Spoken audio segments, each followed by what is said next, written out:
Good evening সবাইকে। আমি তো মামা বাড়িয়েছিলাম, তো বোনে আজকে সুজি আর চা বানালো। তারপর আমরা সুজি আর চাটা খেয়ে তারপর ধমাধম রেডি হয়ে নিয়েছি। আমরা অল্প এম বাজারে যাবো, ওইখানে বলে 50% অফ দিচ্ছে। তার জন্য আমি আর বোনে ধমাধম রেডি হয়ে বেরিয়ে গেলাম।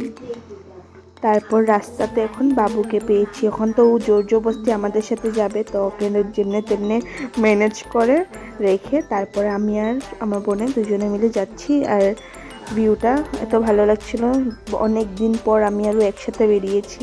তারপর মামাবাড়ির সামনেই এই একটা রেস্টুরেন্ট আছে। রেস্টুরেন্ট মানে এখন এটাকে বার বানিয়ে দিয়েছে। বারটার নাম রুট রাখলো আর রেস্টুরেন্ট নাম লে মাফিন। তারপর একটু আগে এটার লগে আরেকটা আছে চাংঘর, ওইটাও অনেক ভালো ছিল। এটা বহুত পুরানা চাংঘরটা। তারপর আমরা যাচ্ছি, ভালো করে ভিউগুলো নিয়ে এখানে বাজারও বসেছিল, বাজারও যা দেখলাম সবজিটাই নিয়ে বসেছিল। অনেক রাত্র করে আমরা চলে গেছিলাম। তারপরে রাত্র করে গেলেও দেখি রাস্তার মধ্যে অনেক মানুষ ছিল। তারপরে আমরা দুজন কথা বলে যাচ্ছি। তো অনেক রাত্র করেই গেছিলাম আমরা। তো দেখি আরডি স্কুলে হোস্টেলের মেয়েগুলো তো রাত্র করে আসছে, মানে এখন ওদের ছুটি হয়েছে। মণিপুরি মন্দিরটাতে নমস্কার করে নিলাম। তারপর আমরা যাচ্ছি। এমবাজারে ঢোকার আগে একটা বুলেট দেখলাম। বুলেটটার কালারটা যা ডার্ক ছিল, অনেক শাইন মারছিল। তো আমরা ওটা নিয়ে অল্প কথা বলছিলাম। তা আমরা সামনে গিয়ে এন্ট্রান্সে ঢুকে তারপর আমরা কথা বলছিলাম আরও। তারপর ঢুকে দেখি অনেক জিনিস ছিল, ওগুলাই আমি আর বোনে ভালো করে দেখিনি, কি কিরকম রেটের আছে ওগুলো দেখিনি। আর আপনারাও দেখতে থাকেন।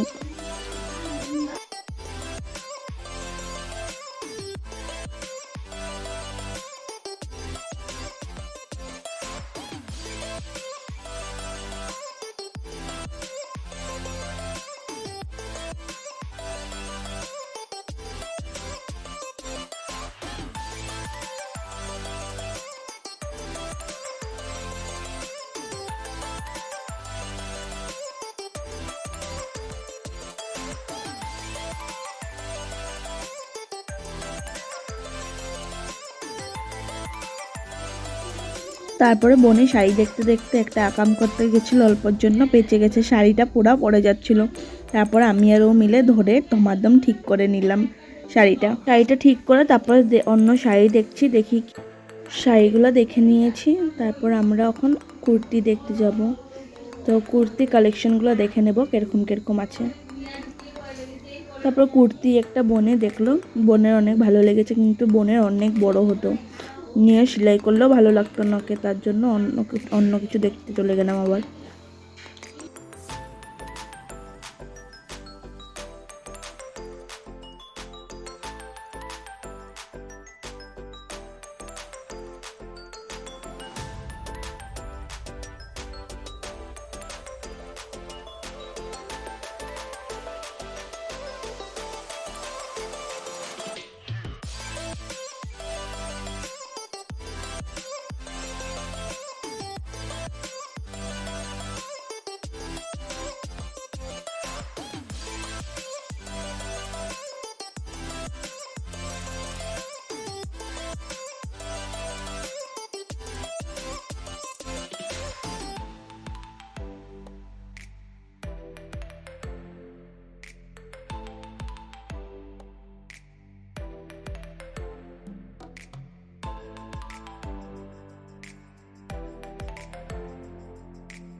ছেলেদেরও অনেক সুন্দর কালেকশন ছিল।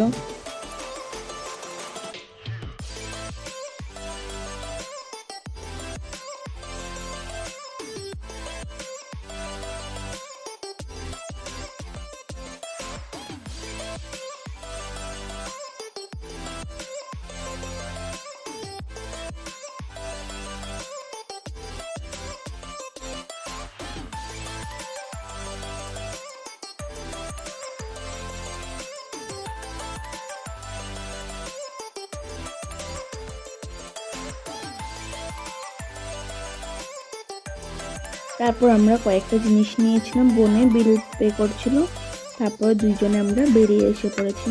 তারপর আমরা এখন বাড়ি যাব, তো বাড়ির জন্য আমি আরও বেরিয়েছি। হেঁটে হেঁটেই যাবো, বাড়ির সামনে আছে তার জন্য হেঁটে হেঁটে গেছি, হেঁটে হেঁটে রাত্র করে বাইরে ঘোরার মজাই আলাদা। দুইজনে মিলে পুরা ঘুরেছি। তারপর আমি আরও একটা ফাস্টফুডে ঢুকলাম। ফাস্টফুডে গিয়ে দেখি কিছু নাই, শুধু ঘুগনি ছিল। তা আমি আরও মিলে ঘুগনিটা খেয়ে নিলাম। অনেক রাত্র হয়ে গেছিলো না, তার জন্য কিছু পাওয়া যায়নি, শুধু ঘুগনিটা ছিল, ঘুগনিটা খেলাম। তো ওকে বলছি আমাকে দেখিয়ে খা, ও মোবাইল দেখে ঘুরিয়ে গেল। তারপর নিজে মোবাইলটা নিয়ে ঢং করছে আর আমাকে দেখাচ্ছে। হজমলা নিয়েছি, তারপর আমরা দুইজনে গোটা রাস্তা হজমলা খেয়ে খেয়ে এসেছি।